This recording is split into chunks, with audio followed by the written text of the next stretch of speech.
Hello, everyone. Today we're looking at the crisis in the Spanish city of Ceuta. Over the course of just a few days, somewhere between 50,000 and 60,000 people crossed from Morocco into Ceuta, many by swimming around the border breakwaters or using inflatable boats. The exact figure is still being refined because it all happened so fast. What is Ceuta? For those unfamiliar with the geography and history, Ceuta is a Spanish autonomous city on the North African coast. Back in 1415, Ceuta became a Portuguese territory, one of the first territories to mark the start of our country's imperial era. It was under the Portuguese flagship even during the Iberian Union, which lasted between 1580 and 1640. When the Union split, residents in Ceuta wanted to be under the Spanish crown, so 28 years later, in 1668, as declared by the Treaty of Lisbon, it was transferred to Spanish rule. It was an unusually peaceful transfer and agreement between us and the Spanish for the time.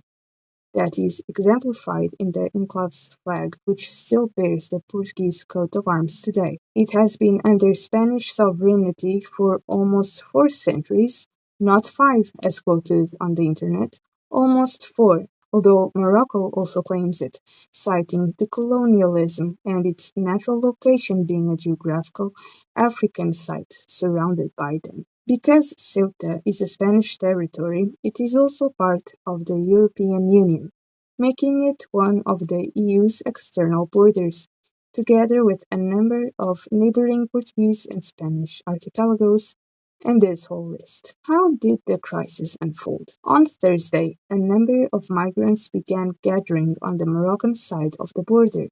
Soon afterwards, tens of thousands entered Ceuta by sea, overwhelming the permanently settled Spanish civil guard officers and emergency services. The reception centers rapidly exceeded capacity, and local authorities struggled to provide shelter, food, and medical care to the new arrivals. Spanish authorities have claimed that at least 67 people have died, many through drowning or in the crush around the rocky coastal barriers. Spain immediately deployed additional police and military personnel to restore order. Yesterday, Prime Minister Pedro Sánchez traveled to Ceuta, describing the incident as a challenge to Spanish sovereignty and promising an accelerated response. Spain also worked with Morocco to return people who had crossed irregularly.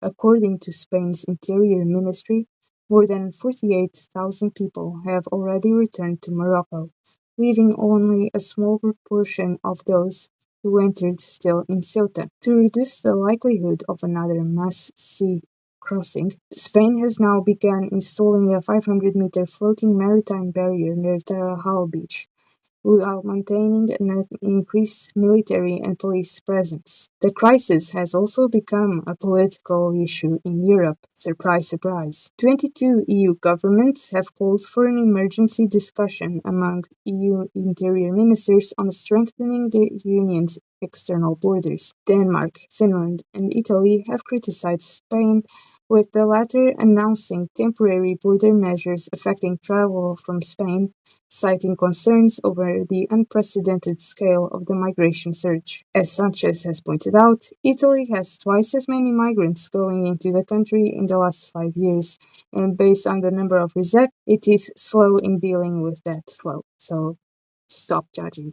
I think that's what he meant. French President Emmanuel Macron has expressed support for Spain and said that France was prepared to assist, including through European border cooperation mechanisms such as Frontex. Now let's discuss the why. Why did this happen?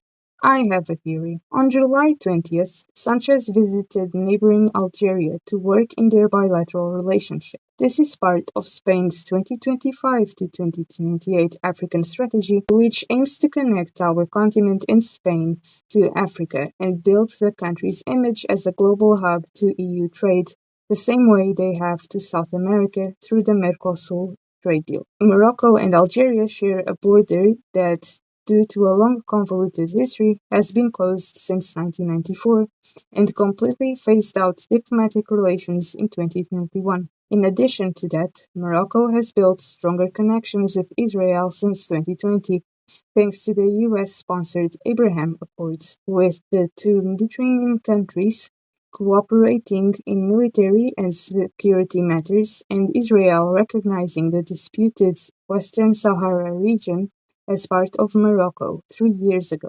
Israel's relationship with Spain, however, has grown sour because of the war in Gaza. Spain's support for the Palestinian cause and humanitarian aid to Gaza, which Israel sees as an affront to their fight against Hamas and other terrorists. Rumor has it Israel has influenced this decision to go for it, seen as they were the first to immediately point the finger to Spain, accusing them of colonialism.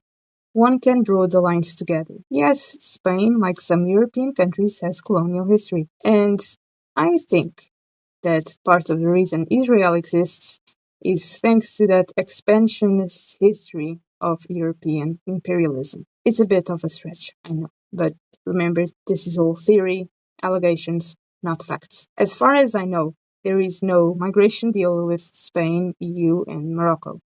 There have been negotiations which stopped or have become deadlocked since the turn of the century. Spain has been blamed for bringing this crisis to their shores as they recently implemented an extraordinary legislation for registration of illegals into the system. However, that is simply not true, as according to the law, illegals registering into the country must show proof of residency 5 months before 31st of December of 2025. Also, we have the EU Pact on Migration and Asylum, which entered into application on the 12th of June of 2026, a couple of weeks ago. It replaces the previous fragmented system with a common framework for all member states.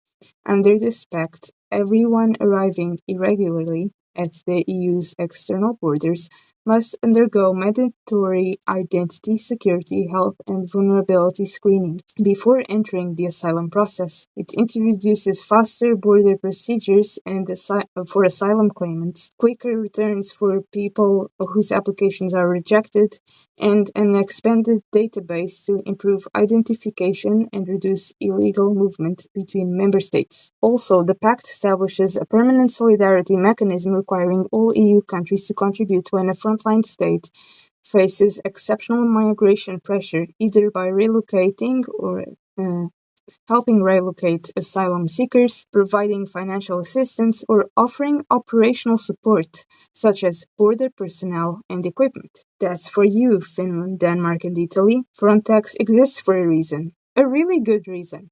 Build it and use it. Nevertheless, no one is asking one of the most important questions. Isn't it suspicious that Morocco let 50 to 60,000 people swim out or even drown or use boats in droves for the past 2 days to the other side of the border and did nothing about it? Fair enough. Maybe they didn't want those people there. I am of the opinion that even though a country should lend a hand to those who seek asylum, they should also take into consideration the social infrastructures which are all under pressure nowadays, like housing, the police, hospitals, schools, etc. Therefore, not all, unfortunately, should be welcome, because it would be more of a cost than a contribution to the system. However, I think that Morocco, by allowing this to happen, has become complicit in these poor people's deaths, used them as a diplomatic pressure tool against Spain. Again, personal theory, not fact. The Spanish government has confirmed, once again, that 96% of migrants have voluntarily returned to Moroccan side of the border, and that Morocco has assisted in that removal. Now, the frustrating part comes from the EU and its members bickering about this, as they have been bickering about 3 years prior to the current migration pact regime being set. This has been me, Kendra Stenberg. I occasionally post videos here. Subscribe for more.